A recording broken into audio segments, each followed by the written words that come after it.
Bien, hola a todos. Vamos a ver ahora el tema 6 que habla de los ácidos nucleicos.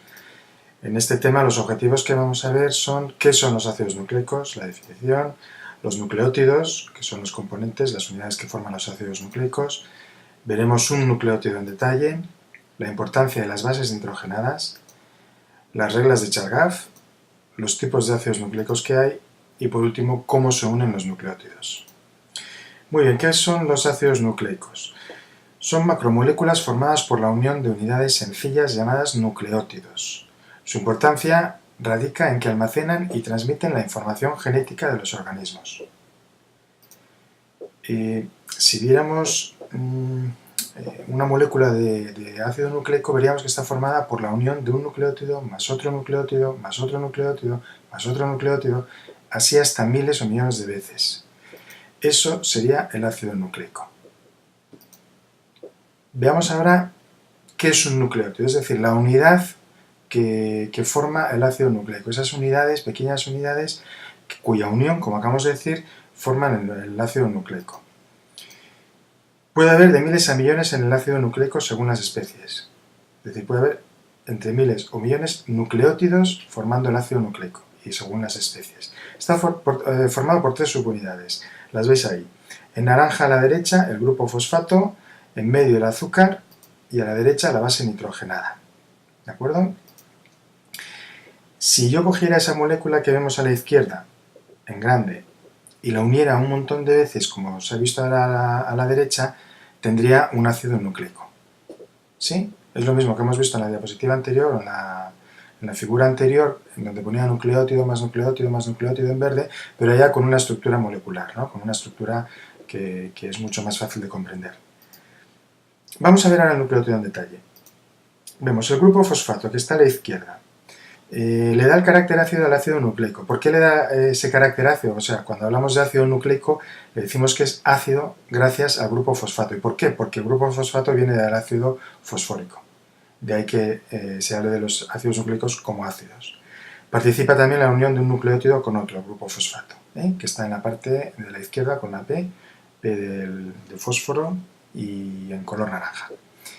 En el medio tenemos pintado en azul la pentosa. Es un azúcar formada por 5 átomos de carbono que ahora veremos y que puede ser una ribosa o una desoxirribosa en función de la composición que tenga el carbono 2'. Lo veremos ahora. Ahí están los carbonos. De todos ellos es importante el carbono 3' porque es el punto de unión entre un nucleótido y otro, con el grupo fosfato, lo veremos más adelante, y el carbono 2. El carbono 2 es fundamental porque en función de su composición, como hemos dicho, tendremos o ácido ribonucleico o ácido desoxirribonucleico. Fijaos, si tiene un grupo, o mejor dicho, un hidrógeno en la parte inferior, como está dibujado aquí ahora en el último diagrama que vemos en pantalla, hablaremos de desoxirribosa. En cambio, si tiene un grupo OH abajo, hablamos de ribosa. Es fácil acordarse porque si a ese grupo OH le quitamos el oxígeno se convierte en una desoxirribosa. Fijaos que desoxi significa sin oxígeno. Por eso digo que es fácil acordarse.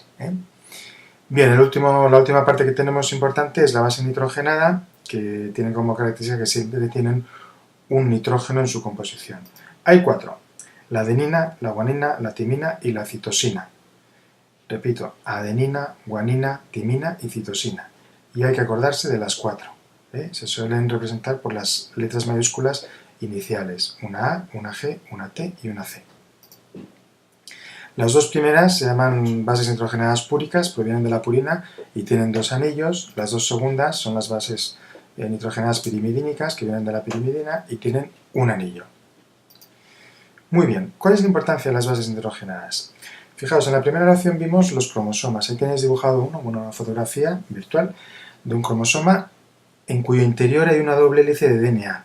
Este cromosoma ya está duplicado. Nos vamos a fijar en el brazo izquierdo de la cromátida, el brazo inferior de la cromátida izquierda, que está rodeado con un círculo rojo. Muy bien, ese fragmento de DNA que vemos ahí, y que yo ahora dibujo con el diagrama de ácido nucleico que hemos puesto, que hemos visto justo en la diapositiva anterior, veis que ese fragmento, si tiene un sentido genético, le llamaremos gen. Dicho de otra manera, Un gen es un fragmento de DNA que determina un carácter.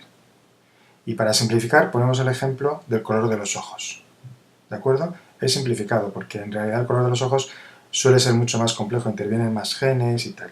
Pero para simplificar y entenderlo fácilmente se suele usar este ejemplo porque es bastante fácil, ¿no? El color de los ojos azul, marrón, negro, color miel, etc. ¿Vale?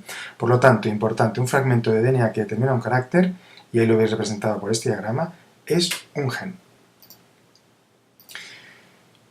Entonces, siguiendo con la importancia de las bases nitrogenadas dentro de los ácidos nucleicos, tengamos en cuenta lo siguiente.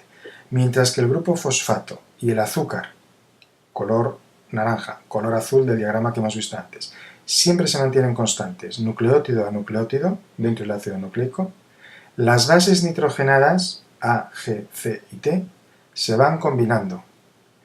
El orden de esa secuencia de bases nitrogenadas determinará que el carácter final sea uno u otro. Veámoslo con un ejemplo, que esto es mucho más fácil de comprender si lo vemos con un ejemplo.